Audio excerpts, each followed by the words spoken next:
I'm gonna tell you guys about 6 motorcycle things that I wish I had when I started riding, and the 7th one is a safety issue that you're not thinking about, but you definitely, I think you definitely need it. Let's go do it.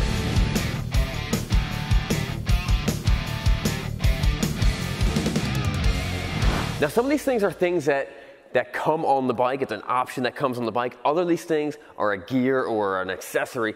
I say accessory, that's an awful name. The other one is a gear or some type of tech that you put on you. And let's get to the first one right now, and that is rain mode. Up to a couple of years ago, no motorcycles had any riding modes. It's a fairly modern thing. And what it does is it brings down your throttle response. It slows that down a little bit so it's not as twitchy. It also changes the map, brings down the power down, and also adjusts your traction control, and it makes it significantly safer to ride in the rain. Now, I've been riding for a long time, at least 20 years. And if I'm riding a bike like this BMW, and it starts raining outside, this thing's 120 horsepower, has a lot of torque, can snap that back tire really quick. I will throw it in rain mode. It makes it a little more fun to ride, and more likely that I'm gonna get home safely. So I love riding motorcycles in the rain.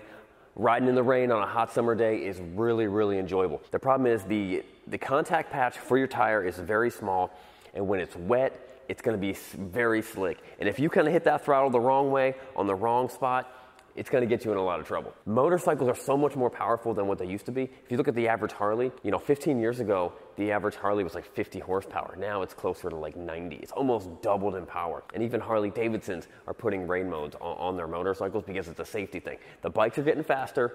The new riders are not getting any better. Rain mode, love it. So the next one is launch control, quick shift, and lean angle adjusted traction control, and it is very, very cool. We'll start off by showing it with this Hayabusa. Now these are all 100%, this stuff came from racing, and it's trickled down into the motorcycle that you can buy. It was also things that everyone was spending money to modify. Take the 3rd gen Hayabusa.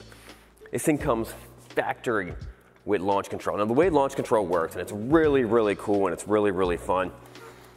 Turn the bike on, do the certain sequence, and you can set up launch control for different RPMs. So let's say you set it for 4,000 RPMs, 5,000 RPMs.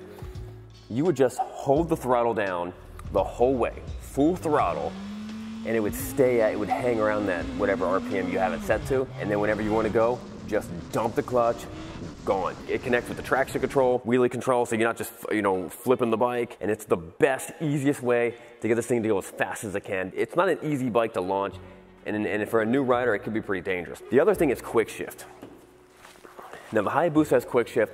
Another bike that has quick shift is this bike. Now this is actually an aftermarket quick shift, and a lot of bikes you can get an aftermarket quick shift on them.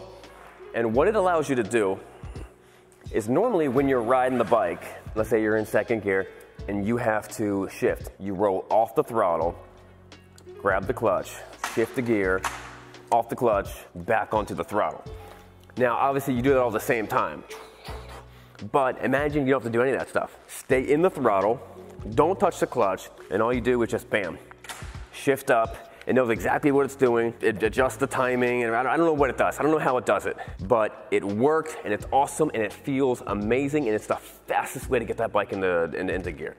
I mean, honestly, it feels faster than an automatic can. The next one, which is really, really exciting, and the only bike I have that has it is maybe the Hayabusa, definitely this BMW. That's lean angle adjusted traction control. What that means is that your bike knows if you're straight up and down, what type of traction you have. It also knows if you're down here hitting a real sharp corner, how much traction you should be having. So you're less likely to be super low, accidentally or purposely, give it too much throttle and have a cutout in low side, or even worse, high side, where the bike starts to slide out and then grabs traction because you let off and then flips you over. I actually got to go to the BMW school and test this thing out on the actual track. It's amazing. They put this on all the new BMWs. It's a very, very cool feature. And most of the new modern day CBR 1000s and all the track day bikes, all the super sport bikes are gonna have that same thing. And it is a game changer, and it's saving lives. The next one, which is really cool and it's a real risk saver, is electronic cruise control. Now this is a 1939 Harley Davidson WLDR, and this has mechanical cruise control where there's no actual throttle spring that springs you back. If you twist the throttle that much, it just stays there. Modern bikes are more like this, where you twist the throttle and it twists back. Now what they used to do on these motorcycles, not a bike like this, but more like a cruiser bike like this, is they would put a lock on the throttle where when you turn the throttle, you can press a little button and you can lock it in there. Now the problem with that is, just like the reason cars don't do anything like that, if you're driving a car and you put it on cruise control, you do anything to the clutch, the brake, or the gas, what does it do? It disengages cruise control. That's why it's important to, because you don't want your bike or your car just to be, stuck on when you're trying to stop it, because then you're kind of fighting against it. That's why bikes like this, and BMW was kind of the leader in doing this. The first sport bike I've ever seen have electronic cruise control was the BMW S1000RR that came out in 2010. And it was like, yeah, this is awesome. This makes sense. If you're cruising on the highway, of course you want cruise control. Well, now the 3rd gen Hayabusa has it. Set it, you can bump up the speed, you can slow down the speed. And if you touch anything, if you touch the rear brake, the throttle, if you roll in or roll backwards on the throttle, the clutch or the brake, if you touch anything, it turns it off.